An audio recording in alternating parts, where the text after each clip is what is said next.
Ousmane Dembélé est à 3 goals assists de devenir le deuxième joueur de l'histoire de la Ligue des Champions à être décisif à partir des demi-finales.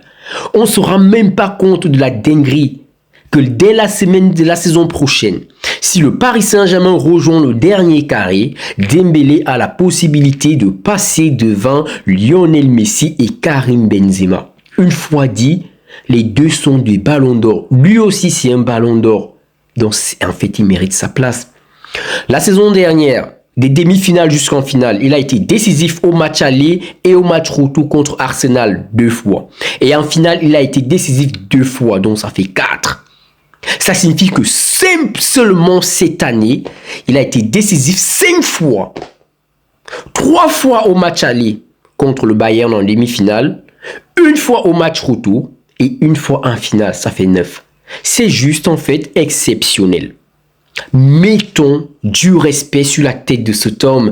Je sais, vous êtes rattaché au passé, à Neymar, à Mbappé, à Robben, à Robert Lewandowski, Suarez, etc. Dembélé est en train de tout casser. Et il entre en fait dans des cercles qu'on n'aurait même pas pensé le mettre. Il mérite en fait tout le respect possible d'un joueur qui est simplement en train de faire briller ce sport qu'on aime. Est-ce qu'on peut être enfin cette génération qui ne va pas régner ses propres légendes? Arrêtons tout le temps de ressasser le passé. Oui, Maradona, R9, c'est des tops. Non. Ronaldo Nazario, dans son palmarès, on met qu'il a 2 ballons d'or, on met qu'il a 2 Coupes du Monde. Et pourtant, la première Coupe du Monde, il avait 17 ans. Il était juste en fait dans la liste, un peu comme Dro Fernandez qui aura la première Ligue des Champions sans avoir joué une 5 minutes. Juste parce qu'il est dans la liste. Oui, la deuxième Coupe du Monde en 2002 pour R9, il est un acteur majeur. La première Coupe du Monde, Ousmane Dembélé, il n'est pas un acteur majeur, mais il joue quand même des matchs. C'est différent de Kaka qui a eu le ballon d'or, qui a eu la Coupe du Monde avec 17 minutes de jeu. Différent de Pelé, on dit que Pelé a 3 Coupes du Monde. Mais ce qu'on ne vous dit pas, c'est que lors de la deuxième Coupe du Monde, il a été blessé après le premier match. Il n'a joué qu'un seul match en fait. Et après blessé tout le reste de la compétition. Mais dans l'histoire, on retient qu'il a 3 Coupes du Monde. C'est aussi ça en fait. On est tout le temps en train de ressasser le passé alors qu'on a un joueur de notre génération parce que Dembélé il a 28 ans, moi j'ai 31, des Neymar, tout ça on est tous générationnels, on les a vus jouer depuis le début. On n'arrive même pas à apprécier ça. Les gens vont te dire ok dans le top all time, tu as 25 ans, tu dois faire ton top all time, tu vas me mettre des duos des Cruyff, des Maradona alors que tu les as même pas vus jouer, tu sais même pas ce qu'ils ont fait. Maradona, à part avoir gagné la Coupe du Monde avec l'Argentine, qu'est-ce qu'il a fait d'autre en fait? Parce qu'on oublie souvent que Maradona a joué en Europe, mais on ne questionne jamais, non pas le fait qu'il n'ait pas gagné le Ballon d'Or, parce qu'à cette époque, les Sud-Américains ne pouvaient pas gagner le Ballon d'Or, mais il a joué l'équivalent de la Ligue des Champions lorsqu'il était là. Pourquoi il ne l'a pas rapporté au Barça ou bien à Naples? Pourquoi? Il avait été éliminé, j'ai lu, contre le Real en 8e de finale. Ouais, c'est ça en fait. Parce que les anciens nous donnent en fait leurs légendes et nous, on les boit. Et quand on a nos propres légendes qui se construisent, on les refoule. On est tout le temps là en train de s'attacher. Non, il ne faut pas toucher à Neymar, il est intouchable. La carrière de Ronaldinho, c'est 3 saisons. La carrière de Ronaldinho, c'est de 2005 à 2007. Point barre. Bon, on va mettre 2002 à la Coupe du Monde qu'il gagne avec le Brésil, mais il explose vraiment quand il arrive au Barça. Donc, tu vois, et pourtant, Ronaldinho, aujourd'hui, on le met dans le top 10 meilleurs joueurs du monde de tous les temps. Pourquoi est-ce qu'on ne pourrait pas faire de même avec Dembélé qui est en train de tout casser en 2 saisons, en 3 saisons, je veux dire? Pourquoi on ne ferait pas la même chose? Pourquoi tout le temps le renvoyer au fait que ouais, ça a été un éternel blessé? Au contraire, on doit même plutôt le mettre en avant son abnégation. Le gars, on connaissait son talent. La preuve, ses débuts à Rennes. Il termine meilleur jeune joueur de Rennes.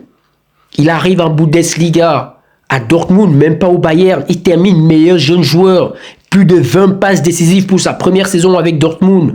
Mais malheureusement, après, il va au Barça, il se blesse, ça enchaîne, 5 saisons, 6 saisons comme ça. Il arrive au Paris Saint-Germain, première saison, meilleur passeur décisif. J'ai même oublié, en Liga, en une demi-saison, il avait terminé, je dis bien une demi-saison, il avait terminé meilleur passeur décisif de la Liga, en une demi-saison. Je pense qu'il avait fait 13 passes décisives. Lamine Yamal, sa plus grande saison avec le Barça, n'a même pas dépassé ce nombre. Une saison pleine n'a pas dépassé ce nombre de passes décisives. Pourquoi est-ce qu'on n'arrive pas à le respecter? Pourquoi est-ce qu'il ne mériterait pas en fait d'être respecté?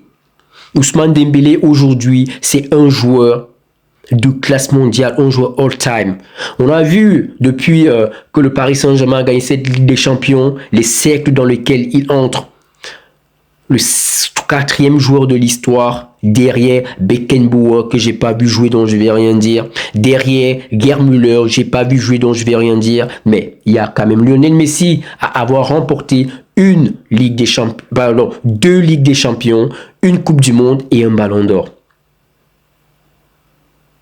Et dans ce cercle, il n'y a même pas Cristiano Ronaldo. Et pourtant, je ne suis pas en train de dire que Dembélé est meilleur que Cristiano Ronaldo.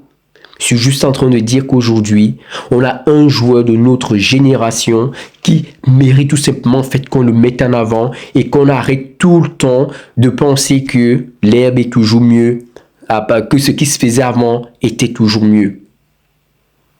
Pourquoi est-ce qu'il ne mériterait pas tous ces louanges?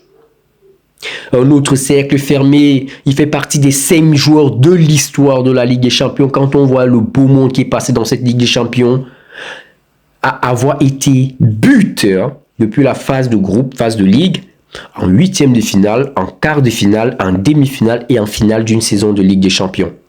Vous savez les 4 autres? Milito avec l'Inter en 2010, Sadio Mané avec Liverpool, Lionel Messi avec le Barça et bien sûr Cristiano Ronaldo avec le Real. Donc dans cette liste, tu n'as ni Zidane, ni R9, ni R10, ni Neymar, ni Mbappé, ni Suarez, ni Robert Lewandowski, ni tous ces attaquants qu'on est en train de louer comme étant des légendes du football, ni Karim Benzema même. Mais Dembélé est dans ce cercle. Pourquoi est-ce qu'on ne pourrait pas simplement lui accorder cette grâce en fait? On est en train de critiquer sa finale. Vous savez, l'histoire de la Décima, elle s'est jouée à ça. Au coup de tête j'allais dire Gonzalo Ramos, au coup de tête de Sergio Ramos à la 93e minute. Parce que dans cette finale, Cristiano Ronaldo n'avait pas supporté son équipe. Et pourtant, en prolongation, il a fait le taf. Donc, tu as Dembélé hier, dans une finale aussi difficile, mais qui réussit parce que c'était contre l'Atlético pour le Real. On connaît très bien l'Atlético à cette époque-là, c'était le Harambol et c'était pareil avec Arsenal. Pourquoi est-ce qu'on n'arrive pas tout simplement à apprécier ce qu'on a maintenant? C'est tout ce que je vous demande. Vous n'êtes pas obligé de dire qu'il est meilleur que qui. Juste reconnaissons qu'on a un joueur de notre génération. Parce que comme je dis, moi j'ai 31 ans. Dembélé, Neymar, Mbappé, c'est des joueurs qu'on suit depuis leur début, depuis leurs 16, 17 ans. Parce qu'à cette époque-là, moi j'avais 20 ans, 19, 20 ans. J'étais encore master, un truc comme ça. Juste respect.